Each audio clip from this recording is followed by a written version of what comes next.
আবারও একটা পুজোর শাড়ি তোমাদের সাথে আনবক্সিং করতে চলে এলাম। আর পুজো তো প্রায় চলেই এসছে, আর আমিও সেজন্য টুকটুক করে কেনাকাটা কিন্তু শুরু করে দিয়েছি। আর তোমরা তো জানোই যে আমি বেশিরভাগ শাড়ি অনলাইনে কিনি, আর তাও কিনা ফেসবুক সেলারের থেকে। আর এটাও কিন্তু তার ব্যতিক্রম নয়। এই যে শাড়িটা তোমরা দেখতে পাচ্ছ, এই শাড়িটাও কিন্তু একজন ফেসবুক সেলারের থেকেই নেওয়া। আর এই যে শাড়িটা দেখতে পাচ্ছ, শাড়িটা হলো পুরো ম্যাজেন্টা কালারের, আর তার মধ্যে দেখো ছোট ছোট সাদা রঙের প্রিন্ট করা। আর পাড়টা দেখতে পাচ্ছ, পাড়টা হলো হালকা আকাশি রঙের, আর তার মধ্যেও কিন্তু সাদা রং দিয়ে পুরো কাজ করা রয়েছে। আর এবার চলো আমি তোমাদেরকে দেখাই আমার এই শাড়িটার ব্লাউজ পিস পোর্শনটা। ব্লাউজ পিসটাও কিন্তু দারুণ সুন্দর।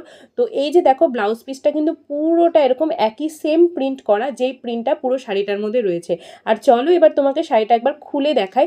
এই যে দেখো, শাড়ির এটা আঁচল পোর্শনটা, পুরোটা শাড়িই কিন্তু অল ওভার কাজ করা। আর তোমরা শাড়িটার শাইনটা জাস্ট দেখতে পাচ্ছ, পুরো বাটার লাইক কোয়ালিটি, আর দারুণ শাইনি কিন্তু মেটেরিয়ালটা।